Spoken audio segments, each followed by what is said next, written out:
வணக்கம். இன்றைக்கு இதுதான் நிகழ்ச்சியில இன்னைக்கு நடந்த சில முக்கியமான விஷயங்களை பகிர்ந்துக்கிறதுக்காக நான் உங்கள் ரூபி ஜான் மோசஸ். செய்திக்குள்ள போயிடலாம்.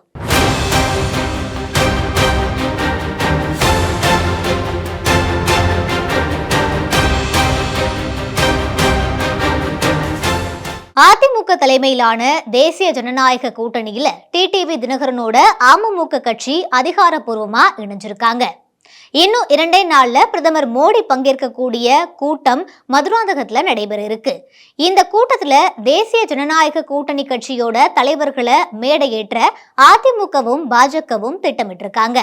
அதிமுக பாஜக கூட்டணியில பாமக முன்னாடியே இணைஞ்ச நிலையில இப்போ டிடிவி தினகரனோட அமமுக கட்சி இணைஞ்சிருக்காங்க. இந்த கூட்டணியில இணைறது தொடர்பா டிடிவி தினகரன் தன்னோட கட்சி நிர்வாகிகளோட ஆலோசனை நடத்தியிருக்காரு. தொடர்ந்து அந்த ஆலோசனைக்கு பிறகு செய்தியாளர்கள் கிட்ட பேசின அவரு, அதிமுகக்கும் எங்களுக்கும் இருக்கிறது பங்காளி சண்டை தான் அப்படின்னு சொல்லியிருக்காரு. அது மட்டும் இல்லாம இன்னா செய்தாரை ஒருத்தர் அவர் நாண நன்னையும் செய்து விடல் அப்படிங்கிற திருக்குறளையுமே அவரு மேற்கோள் காட்டி பேசியிருக்காரு. சார், எடப்பாடி பழனிசாமி உங்களுக்கு வரவேற்பு கொடுத்திருக்காரு சார், எப்படி பாக்குறீங்க? ட்விட்டர் பதிவு மூலமா உங்களுக்கு வரவேற்பு கொடுத்திருக்காரு.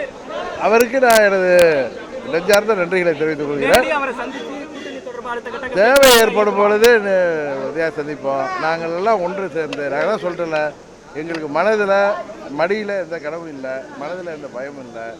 நாங்கள் தேசிய ஜனநாயக கூட்டணி வெற்றிக்காகவும் அம்மா அவர்களின் ஆட்சி மீண்டும் தமிழ்நாட்டில் அமைப்பதற்காக உறுதியாக நான் தேசிய ஜனநாயக கூட்டணியில் நான் ஒரு நம்பிக்கையான கட்சியாக அம்மா மக்கள் முன்னேற்ற கழகம் முதலமைச்சர் வேட்பாளர் எடப்பாடி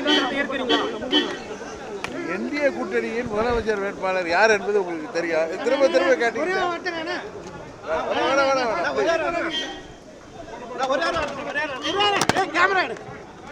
என்டிஏ கூட்டணியின் முதலமைச்சர் வேட்பாளர் யாரு? எடப்பாடி பழனிசாமின்னு சொல்லியிருக்காங்க. தமிழ்நாடு அப்புறம் எதுக்கு என்ன திரும்ப திரும்ப கேக்குறீங்க? தமிழ்நாட்டில் என்டிஏ ஆட்சி தான் மலரும்னு தேசிய தலைவர் சொல்லியிருக்காரு. அதிமுக ஆட்சியா என்டிஏ ஆட்சியா? என்டிஏ ஆட்சி தான் வரும். என்டிஏ கூட்டணி ஆட்சி. என்டிஏ கூட்டணி ஆட்சி. நீங்க கூட்டணியில வார்த்தையால எல்லாம் பண்ணாது. என்டிஏ கூட்டணி ஆட்சி அவ்வளவுதான். கூட்டணியில பங்கேற்பீங்களா சார்? உறுதியாக பங்கேற்போம். உறுதியாக. தமிழக பாஜக தேர்தல் பொறுப்பாளரான பியூஷ் கோயலை நேர்ல சந்திச்சு அமமுகவோட டிடிவி தினகரன் அவங்க கூட்டணியில இணைஞ்சிருக்காரு. அது மட்டும் இல்லாம 2 பேரும் தொடர்ந்து செய்தியாளர்களை சந்திச்சு பேசியிருக்காங்க. அப்போ டிடிவி தினகரன் தேசிய ஜனநாயக கூட்டணி கட்சியில இணைஞ்சது ரொம்ப மகிழ்ச்சி அப்படின்னு பியூஷ் கோயல் சொல்லியிருக்காரு. ஊழல் நிறைஞ்ச திமுக ஆட்சியை அகற்றுவதே எங்களோட ஒரே இலக்கு அப்படின்னு டிடிவி தினகரன் சொல்லியிருக்காரு. Corruption of DMK will be exposed before the people of Tamil Nadu. My brother Thiru Dinakaran joining the NDA, coming back to the family. 2021 மாண்புமிகு அமித்ஷா அவர்கள் எடுத்த முயற்சி அன்றைக்கு முடியாமல் போனதால் இன்றைக்கு தமிழ்நாட்டை வாட்டி வதைக்கின்ற திராவிட மாடல் என்கிற பெயரில் நடக்கின்ற இந்த திராவக மாடல் ஆட்சி, கஞ்சா மாடல் ஆட்சியை முடிவுக்கு கொண்டு வருவதற்காக மீண்டும் நாங்கள் என்டிஏவில் இணைந்திருக்கோம். ஓயாமல் உழைத்திடுவார்கள். உறுதியாக 21 தவறிய அம்மாவின் ஆட்சியை இந்த முறை நாங்கள் உறுதியாக தமிழ்நாட்டிலே உருவாக்கி காட்டுவோம் என்பதை இந்த நேரத்தில் நான் மகிழ்ச்சியோடு சொல்லிக் கொள்கிறேன். ஓ பன்னீர்செல்வத்தோட ஆதரவாளரான வைத்திலிங்கம் எம்எல்ஏ தன்னோட பதவியை ராஜினாமா செஞ்சுட்டு முதலமைச்சர் மு.க. ஸ்டாலின் முன்னிலையில திமுகவில் போய் இணைஞ்சிருக்காரு. ஓபிஎஸ் அதிமுகவில இருந்து நீக்கப்பட்டதுக்கு அப்புறம் அவருக்கு ஆதரவா வைத்திலிங்கம் இருந்துட்டு வந்தாரு. ஆனா இப்போ அவரு திடீர்னு தன்னோட எம்எல்ஏ பதவியை ராஜினாமா செஞ்சுட்டு திமுகவில் போய் சேர்ந்திருக்காரு. தொடர்ந்து இவர் செய்தியாளர்களை சந்திச்சு பேசினப்போ கூட்டணி தொடர்பான முடிவை எடுக்க ஓபிஎஸ் ரொம்ப தாமதிச்சதால தான் திமுகவில் இணைஞ்சதா சொல்லியிருக்காரு. அது மட்டும் இல்லாம மீண்டும் அதிமுகவில் வந்து இணைஞ்சுக்கோங்க அப்படின்னு வந்த அழைப்பையுமே நான் புறக்கணிச்சுட்டேன் அப்படின்னு அவரு சொல்லியிருக்காரு. அவரை விட்டு விலகி வருவதற்கு தேர்தல் சீக்கிரமாக வர இருக்கிறது. முடிவு சீக்கிரமாக எடுக்க வேண்டும். அது காலதாமதமானது. அதனால் நான் திராவிட முன்னேற்ற கழகத்தில் இணைந்தேன். என்னை தனிப்பட்ட முறையில் வருவதற்கு அழைத்தார்கள். நான் செல்வதற்கு தயாராக இல்லை. ஒன்றாக இணைந்தால்தான் என்ற நிலைமையில் இருந்தேன். அவர்களுடைய நடவடிக்கை எனக்கு பிடிக்கவில்லை. தமிழ்நாட்டுக்கு இப்பொழுது திராவிட முன்னேற்ற கழகம்தான் தமிழ்நாட்டு மக்களை இந்த தமிழ்நாட்டு முன்னேற்றத்திற்கு பாடுபட்டு கொண்டிருக்கிறது. அதனால் இந்த இயக்கத்தில் இணைந்தேன். திராவிட முன்னேற்ற கழகத்தில் இருந்து வந்தது தான் அண்ணா திராவிட முன்னேற்ற கழகம். திராவிட இயக்கம் அது தாய் கழகம். திராவிட கழகம் சமூக நீதி ஆரம்பித்தது, அரசியலுக்காக வேண்டி மக்களுக்கு சேவை செய்ய ஆரம்பித்தது திராவிட முன்னேற்ற கழகம்.